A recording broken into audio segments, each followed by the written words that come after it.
आज देश में, विश्व में, संसार भर में एक झगड़ा सदियों से चला आ रहा है। उस झगड़े को आप कुछ भी नाम दे दें, कैसा भी षड्यंत्र दे दे, लेकिन अंतिम स्टेज पर पहुंचने पर हमें यह लगता है कि ईश्वर के नाम का झगड़ा है। किसके नाम का झगड़ा है? ईश्वर के नाम का झगड़ा है। वो अपनी तलवार लेकर के आया, वो अपना झंडा लेकर के आया। उसने कहा कि भाई आप इस पुस्तक को मानोगे तो ठीक है, नहीं मानोगे तो काटे जाओगे। दूसरा आता है, इसको मानोगे तो ठीक है, नहीं मानोगे तो मारे जाओगे। तीसरा आता है, इस पुस्तक को मानोगे तो ठीक है, मानोगे तो आपको फायदा है, सारे गुनाह माफ कर दिए जाएंगे। बोलो मानोगे कि नहीं मानोगे? और ये सारे नई किताबें, सारी नई किताबें, एक भी पुरानी किताब नहीं है। लेकिन खासियत एक है, उनके एक एक आदमी को आप पूछोगे, 5 साल के बच्चे से लगा करके 100 साल के बच्चे तक, तो उन सब का जवाब एक आएगा। क्या आएगा? एक आएगा। मैं आप लोगों से पूछता हूं, पूछने तो ठीक है, अभी हमारे यहां तो है कि नहीं है वही पता नहीं है। बोलो है या नहीं? कहां देखा?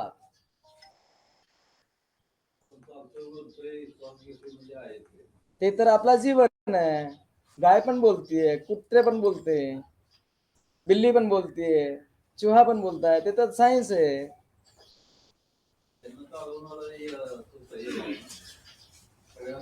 रोटी खाते हैं, भोजन करते हैं, इसके लिए चलते हैं। नहीं खाएगा तो रुक जाएगा गाड़ी। बोलो हाँ, ईश्वर है या नहीं? जो मन में है वो कहिए, कोई दिक्कत नहीं। देखिए है, हम क्या मानते हैं, हम जो धर्म प्रेमी हैं, हम कहीं न कहीं किसी न किसी भ्रम में ये कह देते हैं तो श्री, लेकिन कहाँ है हमें पता नहीं। पता तो करना पड़ेगा, है कि नहीं है, पहले ये तो पता करो। परिकल्पना है जो रखी है टीवी के माध्यम से, वो हमारे मन में नहीं। हाँ, बाकी ईश्वर है, हम है वैसे ही, वो दिखा रहे वैसे नहीं, अभी दिखा रहा वैसे नहीं है, पहले दिखा रहा था जैसा है। पहले तो दिख रहा, रामायण में दिखाता है, श्री राम जी दिखाता है, महाभारत में दिखाता है, वो भी काल्पनिक है।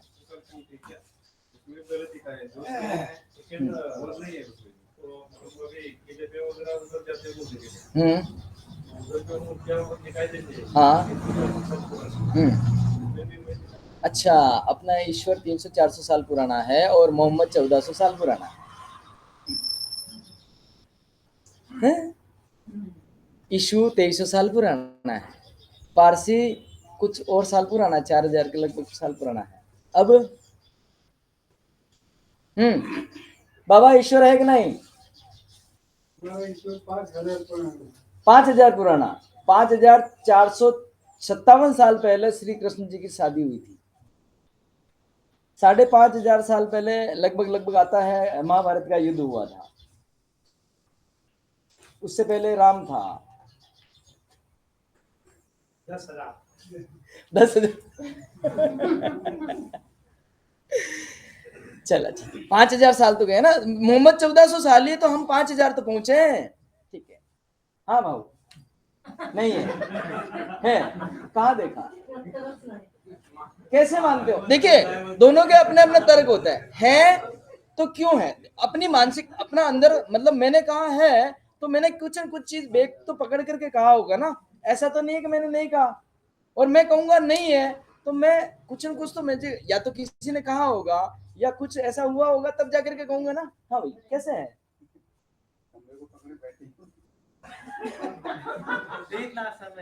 इतना आसान नहीं, मतलब क्या है, बड़ा मुश्किल है, समझना बड़ा मुश्किल है। नहीं समझना चाहिए, जान दो। तो काम चल जाएगा। क्या होता है, हमें रोटी खाने, खाना पानी चाहिए, कमा रहे, खा रहे, क्या गरज है ईश्वर की समझने की? क्या पड़ी है? नहीं समझेंगे तो भी चल रहा है ना जीवन। अड़चन का है। हाँ दादा, बोला बोला बोला। ईश्वर है, कहाँ मिला आपको? अंदर है, मेरे अंदर। और एक लापा मारूंगा तो ईश्वर को थप्पड़ मारा आपने। अरे बाबा, अबे हाँ? और आपका अंगुली कट गया तो ईश्वर का अंगुली कट गया। हाँ? ऐसे होगा ना भाई, है तो कटेगा ना उसका। और आपके शरीर में आत्मा है तो ईश्वर की आत्मा भी आपके अंदर है। और दो चार को रख लो ना। हाँ? आपके अंदर है तो दूसरी जगह काम कर लेगा क्या? सृष्टि को चलाना है ना, कैसे चलाना? हाँ, आप में से भाई नहीं, भाभी बोला, बोलो बोलो बोलो जो है। देखिए संकोच नहीं करने का, हम है ना आपके जैसे ही, मैं मुझे नहीं आता। आपके मानने पर है, जो मानता है वो है और नहीं मानता है नहीं। बहुत अच्छी बात है। मैं पीछे वाली दीवार को नहीं मानता है ही नहीं। मानने पर है ना। हाँ? हाँ, मैं ये मेरे सामने कंप्यूटर पड़ा, मानूंगा तो है, नहीं मानूंगा तो नहीं है। जैसा मानते वैसा है। अच्छा, जैसा मानते वैसा है। हाँ, ये मेरे पास मोबाइल है, इसे अगर ईश्वर समझ लूंगा तो ये ईश्वर है। बहुत अच्छा तर्क, बहुत अच्छा, सच वास्तव में है। ये ईश्वर है, ये ईश्वर है। अच्छा, ये ईश्वर है तो मेरी जेब में चला गया। अब आपके पास क्या रहा? उसमें से ज्ञान ज्ञान लोगे वो ईश्वरी, वो बुराई लोगे वो राक्षस। इसमें अच्छा, ज्ञान लोगे तो ईश्वर है, बुराई लोगे तो ईश्वर नहीं है, वो आपके मानने पर है। मतलब यहाँ पर मोटा मोटी एक सवाल जवाब आता है कि आप मानो तो ईश्वर है, नहीं मानो तो ईश्वर नहीं है। आप जिसे मानो वो ईश्वर है। चम्मच को पूजने लग जाओगे तो चम्मच ईश्वर है, गाय को पूजने लग जाओगे तो गाय ईश्वर है, सुअर को पूजने लग जाओगे तो सुअर ईश्वर है। और मैं कल एक गया था, वहां कचरे का ढेर लगा हुआ था, वहां बैठ करके ऐसे ऐसे करने लग गया, वहां पे ईश्वर है बोलो बोलो बोलो बोलो बोलो। कौन है? बोलो दादा, तुम बोलो। देखिए, आपके और मन मेरे मन में सेम सवाल है, कोई दूसरा सवाल नहीं, एक ही सवाल है कि नहीं ईश्वर?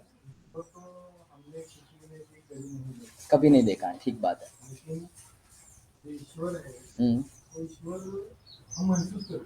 महसूस करते हैं, कैसे? टच करके, टेस्ट करके, आँख से। अस्तित्व है, पेटी जैसा है, सिंदूक जैसा है, पेड़ जैसा है। निराकार है, वो दिखता भी नहीं दिखता है, तो फिर कैसे कह दे हैं? हवा है, मग हवेला म्हणतो ना आपण आहे. हाँ, हवा तर स्पर्श होते ना। हाँ, पण श्वास घेतो हवा, श्वास ऑक्सिजन घेतो। ऑक्सिजन घेतो बाहेर सोडतो, ते दिसत नाही, ते दिसत नाही, पण ते स्पर्श म्हणून तर आहे ना। हाँ, सर्व सृष्टि निर्माण के लिए वो तो कहता है, एक तत्व आता है, न्यूट्रॉन प्रोटॉन और इलेक्ट्रॉन, और इससे बनता है। तो फिर क्या करोगे? साइंस तो ये कहता है प्रकृति निर्माण स्वतः हुआ है, ऐसा कोई। हाँ जी, हाँ हाँ, ये ऐसे ही सृष्टि से उत्पन्न हो गया। एक व्यक्ति ने बोला, वहां से एक टुकड़े का ब्लास्ट हुआ, वहां से ऐसी सृष्टि बन गई। एक का ब्लास्ट हुआ, वो सूर्य बन गया, वहां से सूर्य से ब्लास्ट टुकड़ा एक नीचे आया और ये धरती बन गई। है साइंस में कि नहीं? मैं कोई झूठा, एक भी तर्क झूठा नहीं दे रहा हूँ। हम्म नहीं दिखता, लेकिन स्पर्श तो होता है ना। वायु स्पर्श होता है, वायु स्पर्श, स्पर्श गुणधर्म है ना वायु से। और वायु चल रहा है करके हमें ये पता हिलता है तो पता चलता है। हाँ, जल थल अग्नि आकाश वायु, और अग्नि और प्रभु तेरे बिना पत्ता नहीं हिलता है, मतलब उसके बिना कुछ भी नहीं चलता। मतलब ये इसको हवा को चलाने के लिए ईश्वर काम पे लगा हुआ है। हमें ज्ञान प्राप्त होता है, जिससे हमें ज्ञान मैं दे रहा हूँ, इसका मतलब मैं ईश्वर हूँ। एक और संत हुए थे नहीं देखिए, नाही तर अभी देखिए, नाही ते सांगणार, पण तरी प्रश्न तर पाहिजे ना, तरी प्रश्न तर पाहिजे. आपले गणेश माणसं, खरेच मी म्हणतो माझ्यासारखे भरपूर माणसं आहे, ते म्हणतात मीच आहे ब्रह्म, मीच आहे ईश्वर, मलाच पूजा. तर काय इधर सब जे बैठे ना वो सब ईश्वर है, ये मानने वाले ही है। हाँ, सब ईश्वर है। आप बोलो कि ईश्वर नहीं है, हाँ, ये जाएंगे ना, नहीं है कैसा? हाँ, हम तो हाँ, तो हम तो आप में भी ईश्वर नहीं, मेरे में भी ईश्वर मानते हैं, यानी कि एक टुकड़ा मेरे में है, एक टुकड़ा आप में है, एक टुकड़ा इनमें, एक टुकड़ा इनमें। टुकड़े में नहीं रहता, उसका अस्तित्व मेरे पास है तो अलग ही होगा ना। आपके पास ईश्वर है, ईश्वर ये सर्वव्यापक है, उसने बताया ना। हाँ, सर्वव्यापक है, सब में है, कुछ अंश है, सब में है। हाँ, बहुत अच्छा, बहुत अच्छा। अच्छा, गाय के गोबर में, गाय के गोमे में each and every, each and every, गोबर हो कुछ भी हो, ईच एंड एवरी कण कण में ईश्वर, कण कण में है ईश्वर। अभी हम सब ये नहीं ये मान, देखिए आप बोलो अभी ईश्वर। हाँ हाँ, ये हम पूरा आप अभी देखो, आपने जो पगड़ी पहनी ना उसमें भी ईश्वर है, आपके लैपटॉप में भी ईश्वर है, बराबर, आपके मोबाइल में भी ईश्वर है, ऐसा हम मानने वाले। हाँ, अभी नहीं है, तो ये आप नहीं इसमें है, आप मानने वाले, कुछ लोग इसमें मानने वाले, कुछ मेरे में मानने वाले, कुछ इनमें मानने वाले, कुछ इसमें मानने वाले। तो इसमें होगा तो अलग, उसका रूप कुछ तो अलग होगा, इसमें होगा तो कुछ अलग रूप होगा, इसमें होगा तो कुछ अलग रूप होगा, और इसमें होगा तो स्वाभाविक है कुछ अलग रूप होगा, स्वाभाविक है। अच्छा,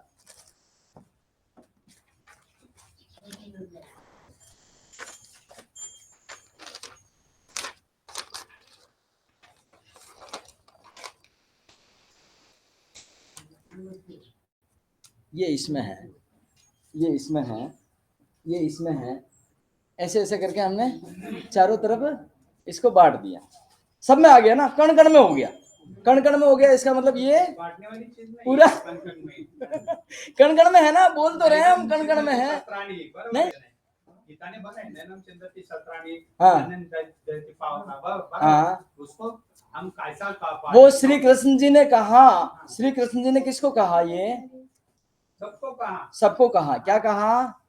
हिंदी में बोलो, सबको समझ में आएगा। हाँ, आत्मा है ना, हाँ, अब उस आत्मा रूप में मैं, आत्मा रूप में मैं है, और एक चराचर सृष्टि में सब प्राणी में, सब प्राणी में है। अच्छा, आप किसको भी देखिए, बताओ, सजीव बताओ, सब में। अब ये श्लोक का मैं छोटा सा आपको प्रतिरूप करता हूँ। इसमें क्या हुआ, श्री कृष्ण जी कौरव के पास में गए और उनको कौरव एक वो सूचना देने के लिए गए कि भाई युद्ध नहीं करना चाहिए, ऐसा समन्वय करने के लिए गए, है ना।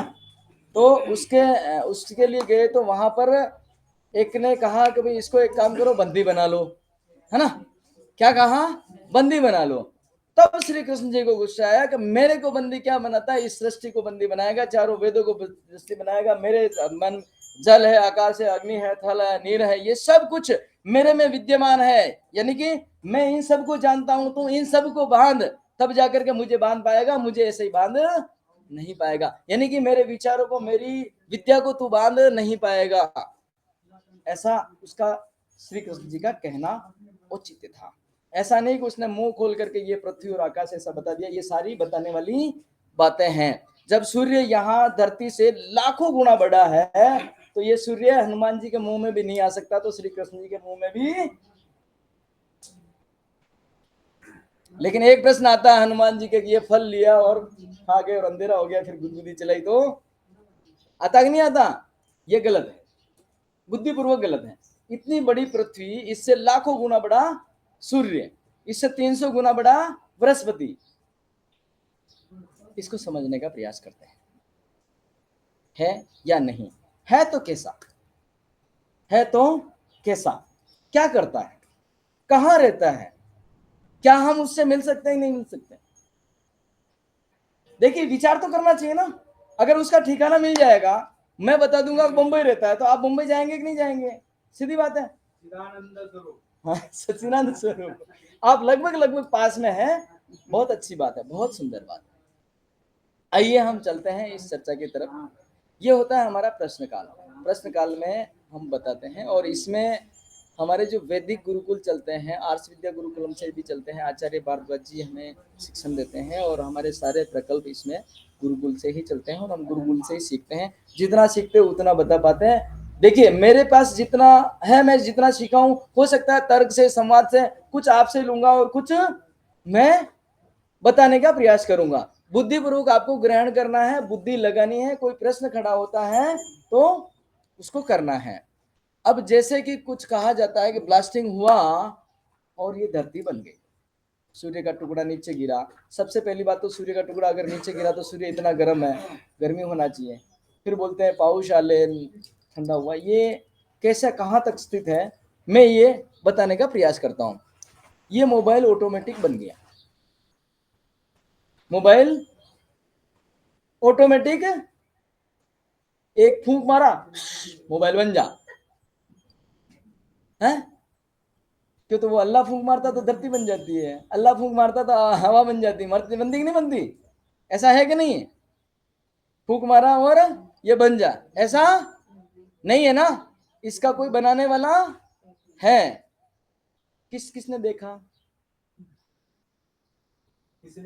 किसी ने भी नहीं देखा। यहाँ पर जो उपस्थित है, इस मोबाइल को बनाते समय किसी ने भी नहीं देखा कितने पार्ट लग रहे हैं, कहाँ कहाँ लग रहे हैं, क्या क्या लग रहे हैं। लेकिन हम अनुमान तर्क, हमारी बुद्धि से हम इसे ये मानते हैं कि ये मोबाइल किसी ने बनाया है। अब ये अनुमान तर्क और बुद्धि से क्यों मानते हैं? क्योंकि इसमें एक निश्चित व्यवस्था है। निश्चित व्यवस्था का मतलब, मैं जिसको फोन लगाता हूं उसको फोन जाता है, मैं जो वीडियो ओपन करता हूं वो ओपन होता है। मैं इसमें जो फंक्शन है, उस फंक्शन को जिस प्रकार इसने गाइड में बताया गया उस प्रकार मैं उपयोग करता हूं, तो इसके अंदर निश्चित व्यवस्था है। ये पेन ऐसी आवाज करके बन गया या बनाया गया? बनाया गया है। क्यों? क्योंकि इसके अंदर एक निश्चित व्यवस्था है, इसका ढक्कन है, इसके अंदर स्याही है, इसको उपयोग करने की विधि है। अब जिस जिस वस्तु को बनाया गया है, हम बुद्धिपूर्वक अगर समझते हैं तो इसे कोई न कोई बनाने वाला है। हर वस्तु के निर्माण के पीछे निर्माण करता है। इससे एक, अब कौन है मैं नहीं जानता, कौन है आप नहीं जानते, इसको बनाने वाला कौन है आप भी नहीं जानते, कौन है मैं भी नहीं जानता हूं, लेकिन इसको बनाने वाला है। लिखिए, निर्माणकर्ता।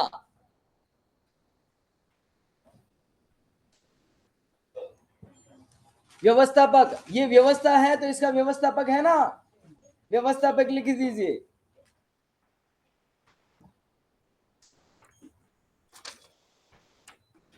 अगर व्यवस्थापक है और उसने बनाया है, तो पेन भी बनाया है, मोबाइल भी बनाई है, कंप्यूटर भी बनाए हैं।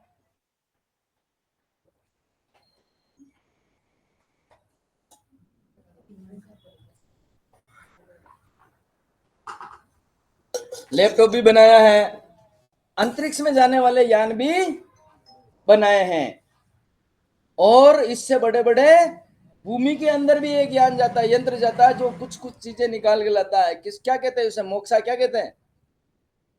भूमि के अंदर एक यंत्र है जो अंदर चला जाता है, रेडिएशन से भी जाता है और अंदर भी चला जाए। हाँ, भूगर्भ मापन। ठीक है, तो ये सारे यंत्र बनाए हैं, इसका बनाने वाला है ना। अच्छा, अब हम देखते हैं, पेन बनाने वाले में, मोबाइल बनाने वाले में और कंप्यूटर बनाने वाला एक ही व्यक्ति है क्या? अलग अलग है। इसको बनाने वाला इसको बना सकता है क्या? इसको बनाने वाला कंप्यूटर को बना सकता है क्या? नहीं। क्यों? क्योंकि इसके लिए इतना ज्ञान चाहिए, इसके लिए ज्यादा ज्ञान चाहिए, इसके लिए ज्यादा ज्ञान चाहिए। सैटेलाइट को बनाने वाले को और भूगर्भ वाले को ज्यादा ज्ञान चाहिए। तो दुनिया की जितनी जटिल मशीनें हैं उतनी जटिल मशीन को बनाने के लिए ज्यादा ज्ञान चाहिए। अब देखिए, मुझे दुनिया की सबसे जटिल मशीन कौन सी है? दुनिया की सबसे जटिल मशीन कौन सी? ये, अरे वाह, बहुत सुंदर, बहुत अच्छा जवाब दिया बहन ने कि मनुष्य जो है दुनिया की सबसे जटिल मशीन है। अब सबसे जटिल मशीन मनुष्य है, तो आइए बात करते हैं इस मनुष्य वाली मशीन से। किसने बनाया?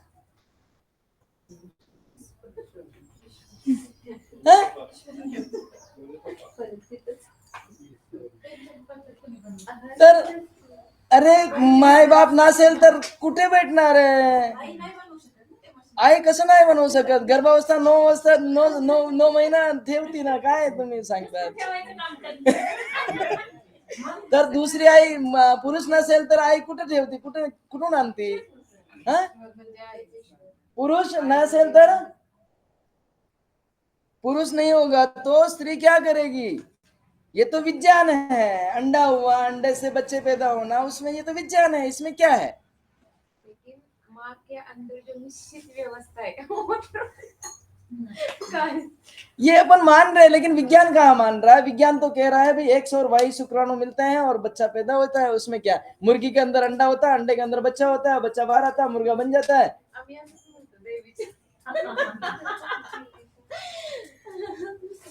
आइए इसके पास, इस मशीन के पास चलते हैं। जब हम माँ के पास चलते हैं, ओए माँ तूने बनाया क्या बच्चा? गढ़ा क्या, बनाया क्या? तो माँ से पूछना पड़ेगा कि क्या माँ तू कान बना सकती है, नाक बना सकती है, ये जो फेफड़ा है इसमें छलनी है, वायु की छलनी, वायु से छानती है, तू बना सकती है क्या? जी पिताजी आप बना सकते होंगे, कंधा, चमड़ी, अस्थि, मज्जा, रस नहीं बना सकते हैं। अच्छा, साइंटिस्ट के पास चलते हैं, वैज्ञानिक के पास चलते हैं। वैसे तो वैज्ञानिक इसके अंदर आ जाते हैं, जब बच्चे उसी से निर्माण हो रहा है, फिर भी क्या होता है, आधुनिक विज्ञान को बात करना पड़ेगा। कुछ लोग अच्छा चमड़ी रख देते हैं हमारी, काट के थोड़ी सी वैज्ञानिक के पास में, इसको देखो और इसके जैसी और बनाओ, इसको हाथ नहीं लगाने का।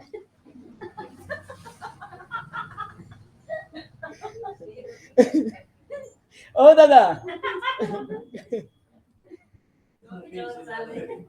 इसको देखो और इसको बना दो, तो क्या बना पाएगा? खून का एक रक्त भी नहीं बना पाएगा। इसका मतलब दुनिया की सबसे बड़ी जटिल मशीन बनाने वाला कोई तो है। अभी भी मैं ईश्वर का नाम नहीं ले रहा हूं, ध्यान रखना, पूरे सत्र में मैं ईश्वर का नाम कहीं नहीं लूंगा। कोई तो है जो इसे बना रहा है। अब अच्छा, इसमें बुद्धि लगती कि नहीं लगती? लगती है ना? कम लगती कि ज्यादा लगती? ज्यादा लगती। ज्यादा लगती है ना? इसके जितनी बुद्धि किसी के पास नहीं है। लिखिए बुद्धिमान, सबसे ज्यादा बुद्धिमान, इससे ज्यादा बुद्धिमान हो नहीं सकता। कान के पर्दा हवा से आवाज को अंदर रूपांतरण करके डालता है मस्तिष्क के अंदर, और जो जिस भाषा में जिसको चाहिए उस भाषा में डाल रहा है। भैंस गाय, भैंस की भाषा में भैंस का, गाय की भाषा में गाय का, गाय का हमारे में नहीं डाल रहा, हमारा गाय में नहीं डाल रहा है ना?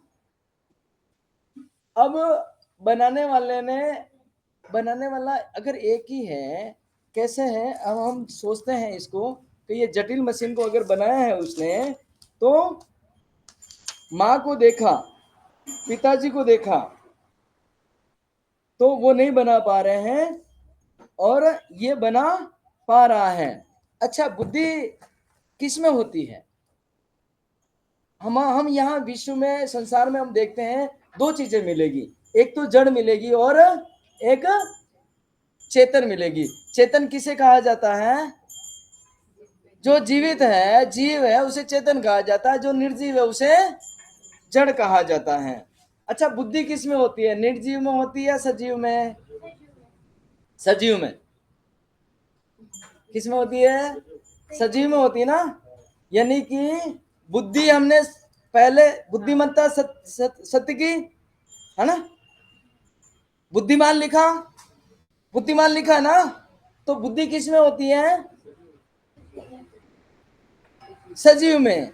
अब जड़ और चेतन, जड़ और चेतन दो हुए, जड़ में बुद्धि नहीं होती है और चेतन में बुद्धि होती है। जैसे मेरा शरीर, शरीर पूरा जड़ है, जैसे मेरी मौत हो जाती है, मैं डेथ बॉडी होती है, कोई भी डेथ बॉडी जड़ शरीर है, उस मरे हुए व्यक्ति में बुद्धि होती है क्या? जब तक आत्मा है तब तक उसमें चेतना है ना, तो चेतन अवस्था में बुद्धि होती है। हमने सिद्ध किया बुद्धिमान है या बुद्धिमान नहीं, बुद्धिमान का हमने अभी किया ना, लिखिए चेतन, ये सिद्ध कर रहा हूं मैं। इसमें कोई भी परिवर्तन आप ला सकते हो तो लाइए भाई। आप कह सकते हो कि भाई जड़ में बुद्धि होती है, तो जड़ में स्वाभाविक बुद्धि होती है, नैमित्तिक बुद्धि नहीं होती। जैसे जल के अंदर एक बुद्धि है शीतलता की, है ना, लेकिन वो उसे बदल नहीं सकता, और चेतन बुद्धि को बदल सकता है, बुद्धि को बहुत बड़ी कर सकता है, बहुत छोटी कर सकता है ना। अब बुद्धि इसकी कितनी है, ज्यादा है कम है? ये चेतन है। बुद्धि हमने शरीर के निर्माण के अनुसार क्या बताया, ज्यादा है या कम है? ज्यादा है, हमारे जितनी या हमसे ज्यादा है? हमसे ज्यादा है, यानी कि मैं अल्पज्य हूं, ये सर्वज्ञ है। मेरे पास कम बुद्धि है, इसके पास बहुत ज्यादा बुद्धि है, तो मैं हुआ अल्पज्य और ये हुआ सर्वज्ञ। बुद्धिमत्ता में ये सर्वज्ञ, लिखिए सर्वज्ञ है। मैं नहीं जानता कौन है, लेकिन है सर्वज्ञ। बुद्धि में सबसे ज्यादा बुद्धिमान, और बुद्धिमान में सबसे ज्यादा सर्वज्ञ, है ना।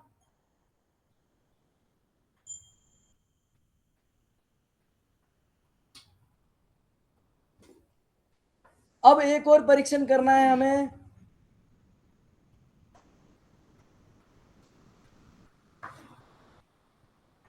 बुद्धि आ गई, एक और चेक करते हैं इसका, शक्ति के मामले में कैसा है। शक्ति के मामले में कैसा है बताइए, शक्ति कमजोर है या ज्यादा है?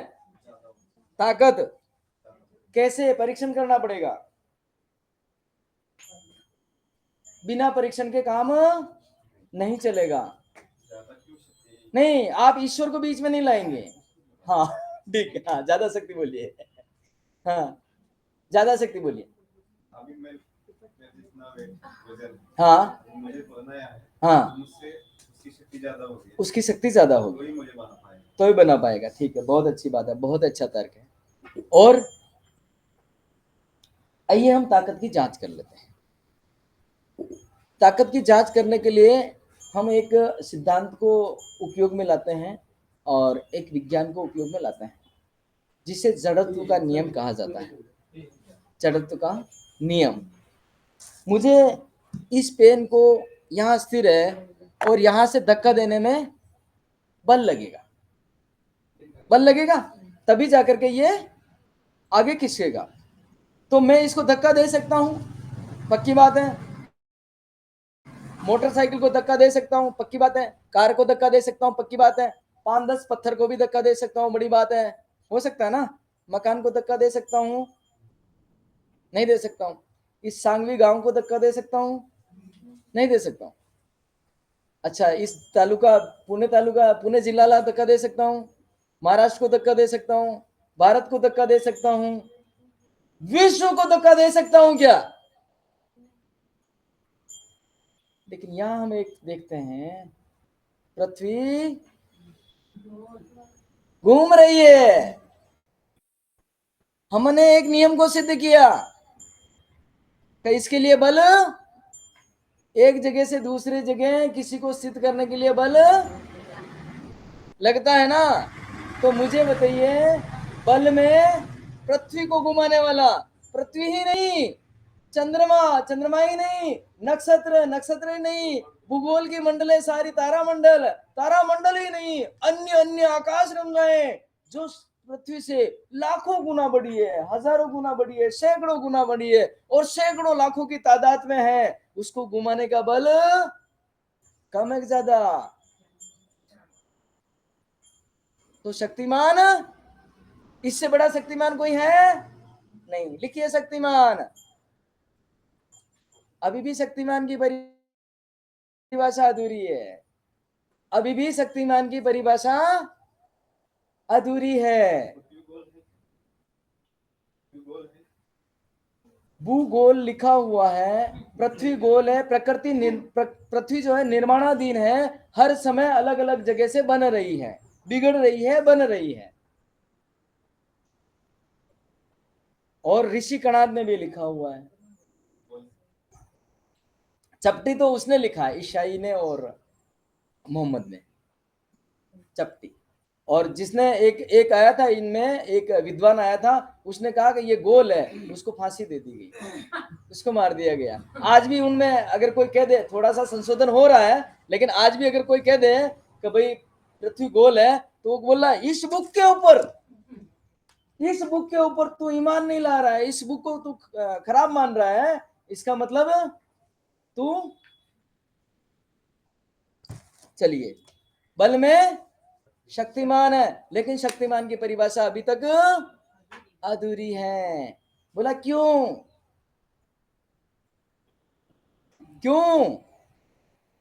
क्योंकि इसको और सिद्ध करना बाकी है। आइए हम शक्तिमान की परिभाषा एक सूत्र से संबोधित करते हैं। एक सूत्र है, एक व्यक्ति है अपने में से जो हॉस्पिटल में एडमिट है,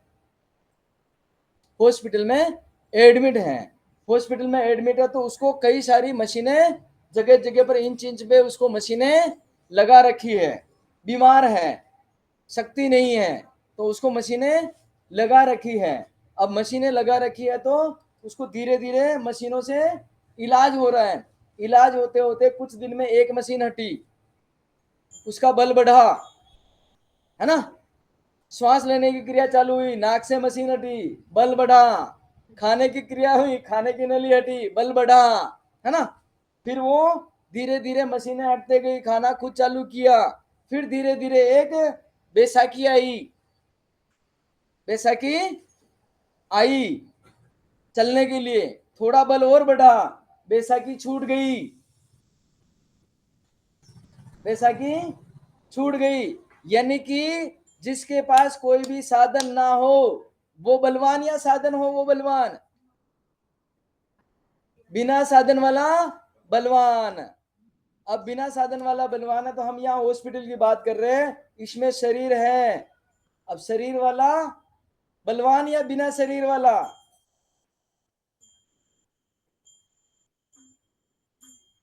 शरीर एक साधन है, शरीर तो साधन है ना। मैंने इसको हाथ लगाया, हाथ एक साधन है, तब धक्का मार पाया, ये शरीर एक साधन है, समझ रहे हो। आंख एक साधन है, नाक एक साधन है, कान एक साधन है, जिससे सुना जा रहा है, साधन ही है ना, पार्ट सी है, इसको बाहर निकाल दिया तो ठीक है। तो समाधि में तो जाना है।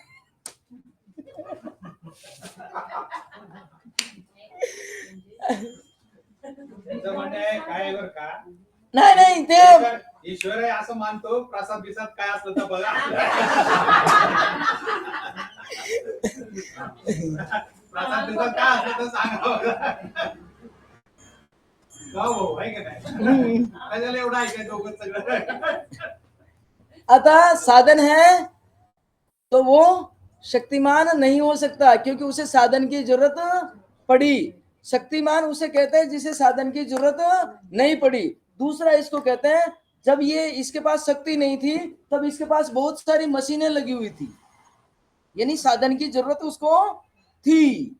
अब मुझे इस पेन को धक्का देने के लिए इस साधन की जरूरत है, देखने के लिए आंख की जरूरत है, तो साधनहीन को कहेंगे हम जिसका कोई आकार नहीं है, उसे कहता है निराकार।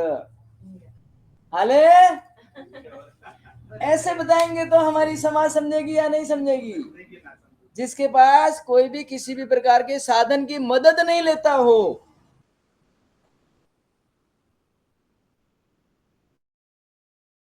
मदद ना हो, वो शक्तिमान है। एक और परीक्षण कर लेते हैं इसका। शक्तिमान कैसे? मेरे को पुणे जाना है तो मुझे गाड़ी लेनी पड़ेगी। मैं 40 की स्पीड पे गाड़ी चला करके पुणे जा रहा हूं, है ना? मैं 40 की स्पीड पे गाड़ी लेकर के पुणे जा रहा हूं, कार लेकर के जा रहा हूं।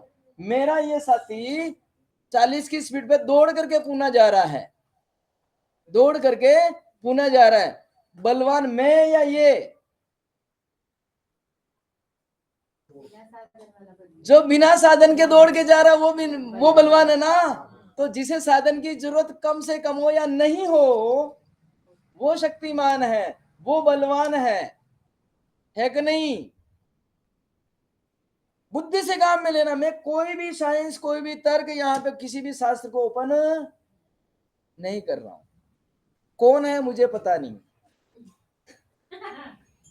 लेकिन सर्वशक्ति मान है, उसे साधन की जरूरत नहीं है, तो वो निराकार है। लिखिए निराकार। कितने हो गए? हमने कहा व्यवस्थापक, हमने कहा सर्वज्ञ, हमने कहा चेतन, हमने कहा सर्वशक्तिमान, हमने कहा निराकार। ये आप मानो तो भी है, नहीं मानो तो भी है। और ये निराकार है, व्यवस्थापक है इसलिए कह रहा हूं मैं, रिपीट इसलिए करवा रहा हूं कि बाहर निकलने के बाद में बोलोगे नहीं भाई ये तो कुछ भी बोल रहा है, हमें समझ में नहीं आया। अभी बोल देना समझ में नहीं आया है तो कल इससे बहुत बड़ी दुर्घटना हो सकती है। ये चीज आप थोड़ी सी भी त्रुटि रख दोगे तो समाज में बहुत बड़ी दुर्घटना हो सकती है। इसीलिए आपको इसमें त्रुटि नहीं रखनी चाहिए। लेकिन उसको महसूस क्यों नहीं कर पाते? हवा को जैसे महसूस कर पाते हैं, हाँ, महसूस क्यों नहीं कर पाते हैं? ये बहुत बढ़िया प्रश्न है। निराकार है, महसूस क्यों नहीं कर पाते हैं? बहुत ही अच्छा है। आपका नाम सांगा ना, शर्मा ना ऐसा नहीं, देखिए हम सब भाई बहन हैं, चिंता मत करिए। नहीं नहीं ऐसा कोई भी। हाँ, कामले साहब काय नाम है? आडनाव सांगा तुम्ही? कदम साहब। हाँ कदम साहब, आपके दादाजी का नाम क्या है? हाँ, वडिलांचे वडील, दगडू. त्यांचे वडिलांचे वडील त्यांच्या आजोबांचं. काय पण नाव असू द्या, काय कदम साहेब है ना, बरोबर? त्यांना तुम्ही बघितले का? त्यांना तुम्ही महसूस केले का? मी म्हणतो ते नाहीये, नाहीये तर तुमचे प्रश्न काय आहेत? ऐकून घ्या। दादाजी के दादाजी को मैंने नहीं देखा और किसी व्यक्ति ने कह दिया नहीं है, तो मेरे पास क्या जवाब है? मेरे पास एक जवाब है, मैंने मेरे दादाजी को देखा है, मैंने मेरे दादाजी को देखा है। दादाजी का बेटा मेरा पिताजी है और पिताजी का बेटा मैं हूं। इस तर्क से उसके दादाजी थे, उसके दादाजी थे, मैं पिताजी को हो सकता हूं तो मेरे भी बच्चे होंगे। मेरे दादाजी थे तो उनके दादाजी भी होंगे, उनके दादाजी भी होंगे। तो उसे ये चीज महसूस करने वाली, ये चीज स्पर्श करने वाली, ये चीज अनुभव करने वाली, इसे समझना तर्क से, विज्ञान से पड़ेगा। है विचार है ना? अपने दादाजी के दादाजी थे, मानना पड़ेगा कि नहीं? तो अभी आप यहीं रहिए, थोड़ी देर बाद में आपके जो प्रश्न है वो भी आ जाएंगे। जो भी प्रश्न करते रहिएगा, विचार करते रहिएगा। हमने क्या आगे लिखा? निराकार है, सर्वज्ञ है, बल सर्वशक्तिमान है, सबसे ज्यादा बलवान है, सबसे ज्यादा बुद्धिमान है। किसी भी तरह की कोई भी इसमें एक रत्ती भर की भी त्रुटि नहीं है। आइए हम आगे चलते हैं। रहता कहाँ है? हाँ, डिग्री मशीन क्यों बना? पिगड़ी डिग्री मशीन क्यों बना? मतलब मैं नहीं समझा। बिगड़ी हुई मशीन क्यों बनाता है वो? बिगड़ी हुई मशीन क्यों बनाता? राइट, एक ही कंपनी का मैन्युफैक्चरिंग है, एक ही कंपनी का मैन्युफैक्चरिंग है तो एक ही जैसा उत्पादन होना चाहिए। बहुत अच्छा प्रश्न है, बहुत अच्छा प्रश्न है। हम देखते हैं ना, चाइना वाले को देखते हैं, शुरू नहीं हुआ खत्म हो गया, शुरू नहीं हुआ खत्म हो गया। उसके ऊपर जैसे आंख के बुहारे तो ऊपर निकल गए और माथे के ऊपर जैसे हाथ रख दिया वो दबा करके वैसा हो गया, है ना? होगा कि नहीं हुआ? हम अफ्रीका वाले को देखते हैं, रात में बच्चा देख ले तो बाप रे बाप, वो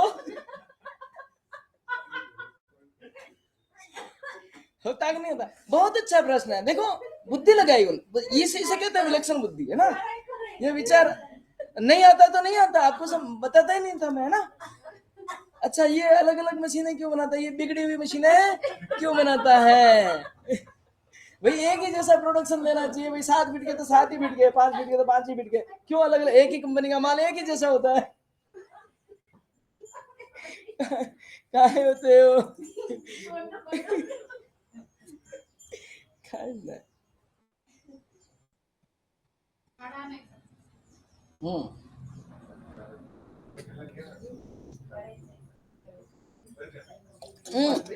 लेकिन यहाँ अनुपस्थित नहीं रहना है। नहीं बनेगा चलेगा, नहीं नहीं नहीं बनेगा चलेगा, यहाँ पर उपस्थिति जरूरी है।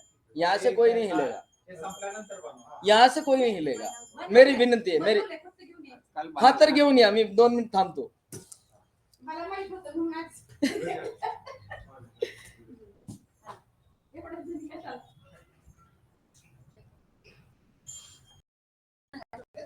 सावकाश बसा, पटकन बसा है, सावकाश बसा। हाँ, हमारा क्या सवाल था? बिगड़ी हुई मशीनें क्यों बनाता? हम अफ्रीका भी चले गए, हम चाइना भी, चीन भी चले गए, तो इसमें ऐसा है, हम ये देखते हैं कि निर्माणकर्ता अगर एक है, इस पे एक है का शब्द आएगा, क्या आएगा?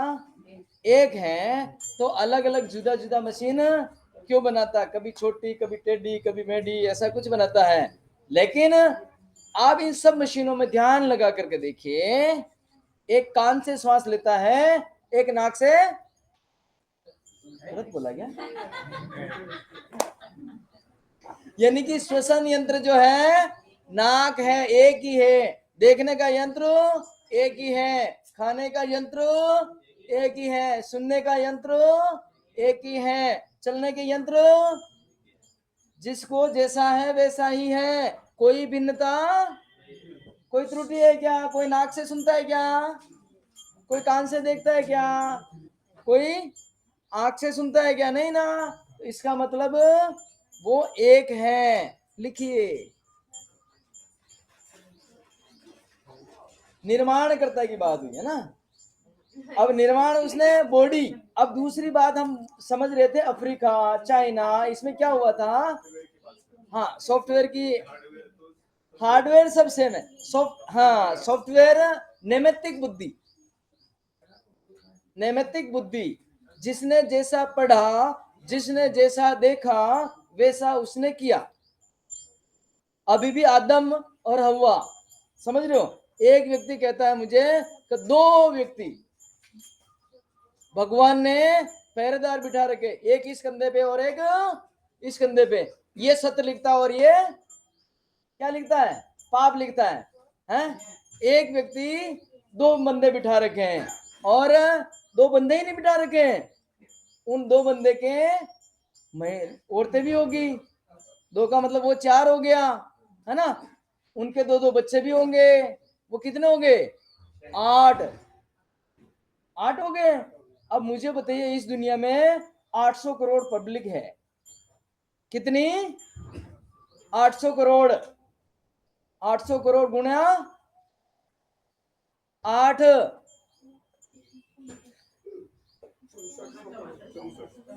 अरे बाबा, यहाँ 800 करोड़ के लिए अन्न नहीं है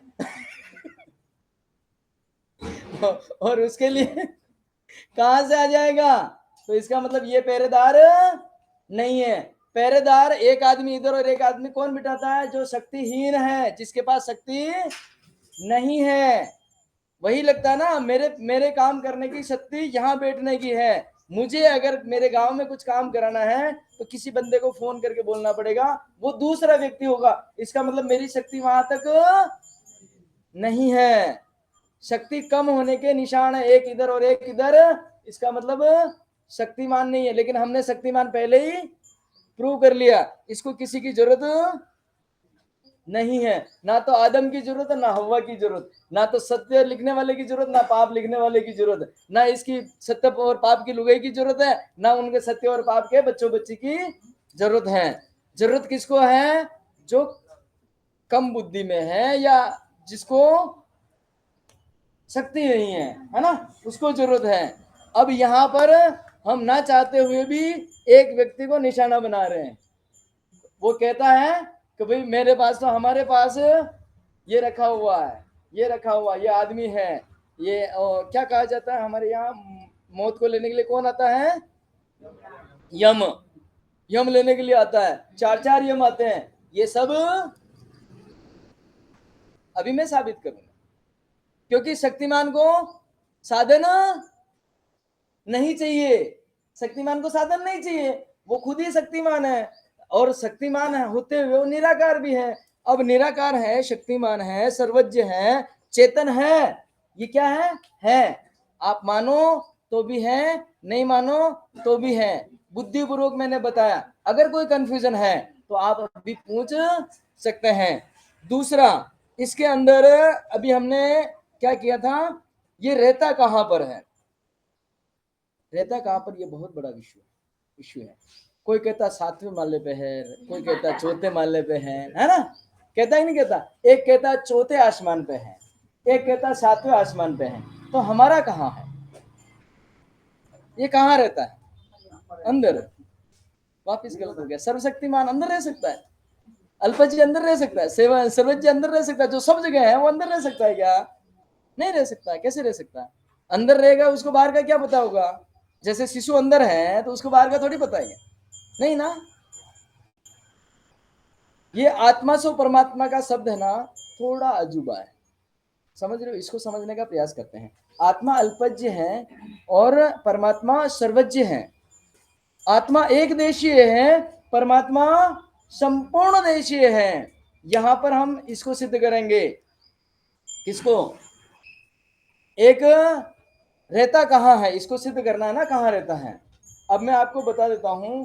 प्रधानाध्यापक जी, एक स्कूल, एक कक्षा में झगड़ा हो गया, एक कक्षा में झगड़ा हो गया। बच्चे दौड़ करके प्रिंसिपल, प्रधानाध्यापक के कमरे में आए। प्रधानाध्यापक जी को पता चला, प्रधानाध्यापक जी उस कक्ष में चले गए। कहां से उठ के? प्रधानाध्यापक कक्ष से उठ करके वो कक्षा में गए और बच्चे इधर आ गए। वो बच्चे इधर आ गए, इधर भी प्रधानाचार्य जी नहीं मिले, इधर भी वो झगड़ा करने लग गए। वो कक्ष में, प्रधानाचार्य जी उस कक्ष में गए जिस कक्ष में बच्चों का झगड़ा हुआ। यानी कि ये व्यवस्था नहीं बैठी है। और ये जो व्यवस्था करता है ना, एक सूत्रीय करता है, एक जैसी करता है। एक जैसी मैंने साबित किया। आंख से देखना है तो आंख से ही देखना है, नाक से देखने का कभी यंत्र नहीं बना है, कान से देखने का कभी यंत्र नहीं बना। एक ही सारी, एक ही जैसी सुविधाएं दी है। ये भौगोलिक स्थिति से वो ऊंचा नीचा, नाक कहां जा रहा है, कान कहां जा रहा है, ये ऐसा हो सकता है, समझ रहे हो? लेकिन श्वास नाक से लेना है और ये सब कुछ है। समझ रहे हो ना मेरी बात? अब हम रहता कहाँ है इसका परीक्षण कर रहे थे। मैं छोटा था तब मेरी माँ ने मुझे कहा था कि बेटा ये बहन है, इसका ध्यान रखना। मैं खेलने लग गया बाहर, चूल्हा चल रहा था हमारा नीचे और बहन सातिर थी, उसने चूल्हे में जाके हाथ डाल दिया, जल गई, वो रोने लग गई। इधर से माँ आई, उसको रोते देख पहले मेरे को चाटा मारा और फिर जबकि मेरी इसमें कोई गलती नहीं थी, कोई गलती नहीं थी ना। अब वो उसने, उसका काम है ना, वो जल गई तो वो जल गई, वो गई। अब मैंने ध्यान नहीं रखा, मेरा काम ही नहीं था, मैं तो खेलने लग गया था। मेरी माँ ने कहा था, ध्यान नहीं रखा था। इससे हम ये साबित होते हैं कि हम एक देशीय है, यानी कि हम यहाँ हैं तो यहाँ पर ध्यान रख सकते हैं, आगे चले जाएंगे तो यहाँ का ध्यान नहीं रहेगा। लेकिन सर्वज्ञ होने के साथ साथ, निराकार होने के साथ साथ वो सर्वव्यापी है। यानी कि शिशु के गर्भ में बच्चा पैदा हो रहा है, बच्चा बन रहा है, और उस 60 सीसी के इंजन में 100 सीसी का मोटरसाइकिल का इंजन होता है, और अपना 60 सीसी का इंजन, जहां लाइट की व्यवस्था नहीं, जहां बैठने की व्यवस्था नहीं, जहां स्क्रू ड्राइवर और पाना लगाने की व्यवस्था नहीं, उस व्यवस्था में वो उसका निर्माण कर रहा है। यानी कि वो वहां जाकर के, छोटी से छोटी वस्तु में जाकर के भी वहां निर्माण कर रहा है। सूक्ष्म से सूक्ष्म, सूक्ष्म से सूक्ष्म की अगर हम बात करें तो किसकी बात करें? सूक्ष्म से सूक्ष्म कौन सा है, क्या है? तो हम देखते हैं कण कण में है, अरे बाप रे, कण कण बहुत मोटा हो जाएगा। अणु अणु में, ओहो, अणु भी मोटा हो जाएगा। इसमें न्यूट्रॉन, प्रोटॉन, इलेक्ट्रॉन में ये भी मोटा हो जाएगा। पाई में, अरे ये भी मोटा हो जाएगा। ये भी बड़ा हो जाएगा। अब छोटे से छोटा, छोटे से छोटा, सूक्ष्म से सूक्ष्म, सूक्ष्म से सूक्ष्म हम कहां तक जाते हैं? हम बिप्सोन तक जाते हैं, क्वाइस तक जाते हैं, सेमिसोन तक जाते हैं, क्वांट्स तक जाते हैं, एंटी पार्टिकल्स तक चले जाते हैं। उससे भी सूक्ष्म, उसमें भी है, उसमें भी है। छोटी से छोटी वस्तु में भी है और बड़ी से बड़ी वस्तु में भी है।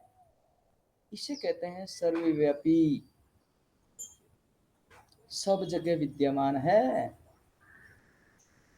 कोई ऐसी कण भी खाली नहीं है जिसमें ये कण, तो मैं वापस बोल देता हूं, कण तो बड़ा कह दिया, एंटी पार्टिकल्स, एंटी पार्टिकल से भी छोटा। ये है कि नहीं है? साइंस में किसमें है? फिजिक्स में, विज्ञान में किसमें है? छोटी से छोटा है कि नहीं? ये साइंस है या मैं ऐसे ही बोल रहा हूं? ठीक है। उससे छोटे से छोटे में, हाँ, नहीं तो मैं खड़ा करूंगा। नींद आ रही है? नहीं नहीं, नींद नहीं आ रही, वो इस मग्न में है कि इसको अंदर लेना ना, इसी के लिए। ठीक है, छोटी से छोटी में भी है तो ये, अच्छा, ये अंदर जाकर के निर्माण भी कर रहा है, तो ये करता है। क्या लिखा आपने? सर्वव्यापी लिखा? हाँ। अब ये करता है, यानी कि इंसान को बनाया, उसको बनाया, उसको बनाया, करता भी है। लेकिन क्या करता? और सुव्यवस्थित क्या करता है? यहां पर भोजन करता कि नहीं करता? वो भी करता हूं, करता है। मतलब उस 60 सीसी के इंजन में जाकर के भी सूक्ष्म से सूक्ष्म पार्ट, कान जैसा यंत्र जो बनाता है, जो पर्दा बनाता है, आज दिन तक दुनिया की कोई मशीन इसके सिम्टम को चेक नहीं कर पाई। किडनी की छलनी को कोई आज दिन तक चेक नहीं कर पाया। फेफड़े जैसे सूक्ष्म हवा का आना जाना, उस हवा में से हवा को छानना और उपयुक्त हवा को उपयोग करना, बाकी हवा को छान करके बाहर निकालना, ऐसी मशीन आज दिन तक दुनिया में किसी ने नहीं बनाई। अब करता है, करता है तो क्या है? सृष्टि करता है। इसके क्या काम है? अब लोग कहते हैं ईश्वर है तो वो पाकिस्तान वाले को कहता है हिंदुस्तान वाले को मारो, और हिंदुस्तान वाले को पाकिस्तान मारो। ऐसा नहीं करता। उसके फिक्स काम है 5, उसके फिक्स काम है 6, वही करता, इसके अलावा कोई नहीं करता। जैसे आम के पेड़ पर आम का फल लगना, नीम के पेड़ पर नींबोली लगना, नींबू के पेड़ पर नीम की पत्ती का लगना, व्यवस्थित है क्या? व्यवस्थित। मूंगी को कीड़ी पैदा होना व्यवस्थित है क्या? व्यवस्थित। इंसान के इंसान होना, भैंस के भैंस होना, गाय के गाय होना व्यवस्थित है क्या? व्यवस्थित। ये सारी सृष्टि का निर्माण इस प्रकार व्यवस्थित है या अव्यवस्थित है? किसी भी एक पेड़ को बता दो जिसमें आम के ऊपर नींबू लग रहे हो और वो प्राकृतिक रूप से पैदा हो रहा हो, आम के ऊपर नींबू की पत्तियां लग रही हो, हाँ कुछ लोगों ने छेड़खानी की है, कलम वलम करके किया है, लेकिन वो ज्यादा दिन, और वो जहरीला विषमुक्त खेती वाले से दादा, है ना, जहरीला होता है ना, नहीं होता? तो जो प्रकृति में जो काम हो रहा है वो अद्भुत है। और ये काम अभी हम कहाँ थे, एक देशीय, एक देशीय यानी कि जैसा कि हमने प्रधानाचार्य जी को देखा तो वो वहां बैठा हुआ है, तो वहां का काम डिस्टर्ब हो गया, कक्ष में डिस्टर्ब हो गया। मेरी माँ पानी लेने के लिए गई तो यहाँ पे मेरी बहन ने हाथ जला दिया, है ना। एक कहता है सातवें आसमान पर, एक कहता है चौथे आसमान पर। अगर चौथे आसमान पर, सातवें आसमान पर रहेगा और धरती में कुछ गड़बड़ होगा तो उसको यहाँ आना पड़ेगा कि नहीं आना पड़ेगा, है? तो वहां गड़बड़ होगा कि नहीं होगा? अमेरिका में गड़बड़ हो गया, अमेरिका जाना पड़ेगा कि नहीं जाना पड़ेगा? पाकिस्तान में गड़बड़ हुआ, जाना पड़ेगा कि नहीं जाना पड़ेगा? तो वो सर्वज्ञ है, सब जगह है, कण कण से लगा करके एंटी पार्टिकल हमारी हर पार्ट्स के अंदर है। यहां पर एक प्रश्न आता है, बहुत बौद्धिक और तार्किक प्रश्न है। लोग कहते हैं कि सुसु और पोटी में भी है, क्योंकि मशीनरियां हमारे पास बहुत लगी हुई, ऐसी खराब खराब मशीनरियां लगी हुई जो हमें बर्बाद करने के लिए लगी हुई। वो ऐसा कहते हैं कि सर्वज्ञ है, सब है, कण कण में है, इसका मतलब इसमें भी है ना? कहते हैं कि नहीं कहते हैं? ये सोचने वाली बात है कि नहीं? ये आपने ब्लिप प्रश्न नहीं किया, लेकिन मैं अपनी ओर से बता देता हूं, क्योंकि कल आप बाहर निकलेंगे तो ये प्रश्न आपको आएगा और फिर आप उसमें संकुचन कर लोगे, यार पोटी में है तो गड़बड़ होता है। क्या जवाब है इसका, बताइए, है कि नहीं? गाय के गोबर में तो है, हमारे गोबर में नहीं है, हैं? नाली में नहीं है, कीड़े में नहीं है। मैंने जब एंटी पार्टिकल्स जितनी छोटी वस्तु में बता दिया तो उसमें क्यों नहीं है? उसमें है, लेकिन उसके गुण धर्म वो नहीं लेता है। जिस प्रकार ये मोबाइल है, मेरे को थोड़ी देर पहले यूपी से फोन आ रहा था, उत्तर प्रदेश से फोन आ रहा था, तो कई सारी बिल्डिंगें लांग करके आया होगा और उस बिल्डिंगों में लेटरिन बाथरूम हुआ होगा। वहां से तरंगे बाईपास होकर के आई है, डायरेक्ट तो मेरे पास आ नहीं सकती। तो वहां से आई तो मेरा मोबाइल खराब हो गया, इसे फेंक देना चाहिए, है ना? करना चाहिए कि नहीं करना चाहिए? अच्छा ठीक है, ये सब्जेक्ट भी थोड़ा सा अलग हो जाता है। ये सूर्य है, इसकी धूप जो है पोटी पे पड़ती है, सुसु पे पड़ती है, बाथरूम पे पड़ती है, कीड़े पे पड़ती है, सब पे पड़ती है कि नहीं पड़ती? इसका मतलब सूर्य खराब हो गया? नहीं हुआ ना। यानी कि जो सूक्ष्म यहां वस्तु है उसकी बड़ी वस्तु उसकी नहीं लेती, उसका गुणधर्म ग्रहण नहीं करती, उसका खुद का गुणधर्म बड़ा है। ये मोबाइल है, तरंगे हैं इसके अंदर, तो मोबाइल उस तरंगों का गुणधर्म नहीं लेता, बस बात किया और रखा। वो तरंगे कहां से आई कहां गई किसी को पता नहीं। आया समझ में?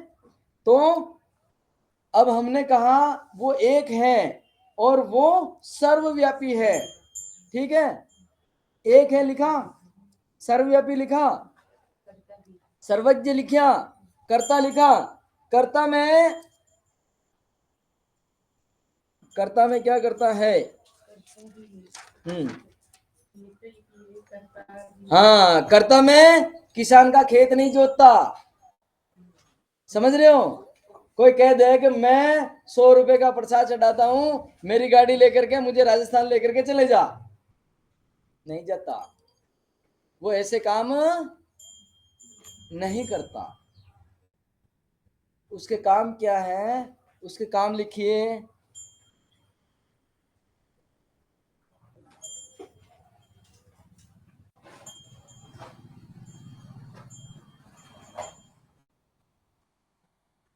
वो सृष्टि का निर्माण करता है, जिस वस्तु को जिस वस्तु की व्यवस्था में चाहिए उसमें वो बनाता है। आपने देखा हमारा शरीर जब निर्माण होता है तब एक कोशिका से दूसरी कोशिका ज्वाइंट करनी पड़ती कि नहीं पड़ती? सीलना पड़ता ही होगा, लेकिन ज्वाइंट कहां दिखाई देता है क्या? एक भी ज्वाइंट नहीं दिखाई देता। वो ज्ञान प्रदान करता है। वो सारी सृष्टि में जो भी क्रियाएं हो रही है वो एक बार करता है। कितनी बार? बार बार उसे छेड़ता नहीं है। और अब कर्ता की बात आ गई। कर्ता में न्यायकारी है। अब न्यायकारी में एक प्रश्न होता है कि ये लोग विद्रोही जो हैं बढ़ते जा रहे हैं, है ना, बढ़ते जा रहे हैं, कहाँ न्याय हो रहा है? विद्रोही तो आगे चलते जा रहे हैं, हम तो पिछड़ते जा रहे हैं। तो न्यायकारी को सिद्ध करते हैं, पहले अन्यायकारी को सिद्ध करते हैं। ठीक है, लिखिए, अन्यायकारी किसे कहेंगे? बुद्धिमान,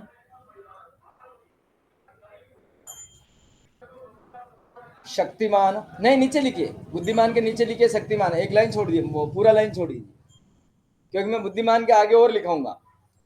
बुद्धिमान के नीचे लिखिए शक्तिमान, शक्तिमान के नीचे लिखिए स्वार्थी।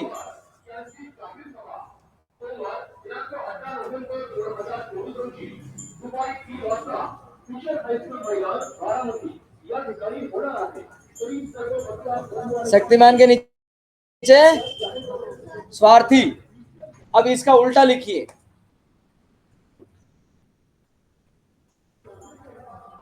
इसका उल्टा सामने सामने लिखना है, उसके सामने सामने। जहां आपने बुद्धिमान लिखा है निर्बुद्धि लिखिए, जिसमें बुद्धि नहीं है, बुद्धिहीन।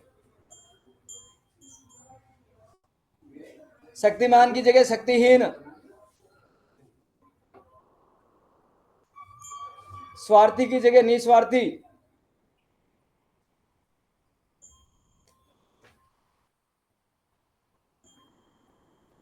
स्वार्थी का अपोजिट निस्वार्थी। मैं आपको ये सरल करने के लिए दे रहा हूं। अच्छा, अन्याय करने के लिए कोई तीन बताइए। अन्याय करने के लिए इसमें से कोई तीन शब्द बताइए आप। हाँ, अन्याय करने के लिए, है ना, गलत काम करने के लिए। हाँ हाँ, क्या है? शक्ति तर पाहिजे, अन्याय करने में शक्ति तो चाहिए। ठीक है, तीन बताओ ना। हाँ, बिना शक्ति का अन्याय नहीं होगा। क्यों? क्योंकि सामने वाला मानेगा नहीं। है क्या?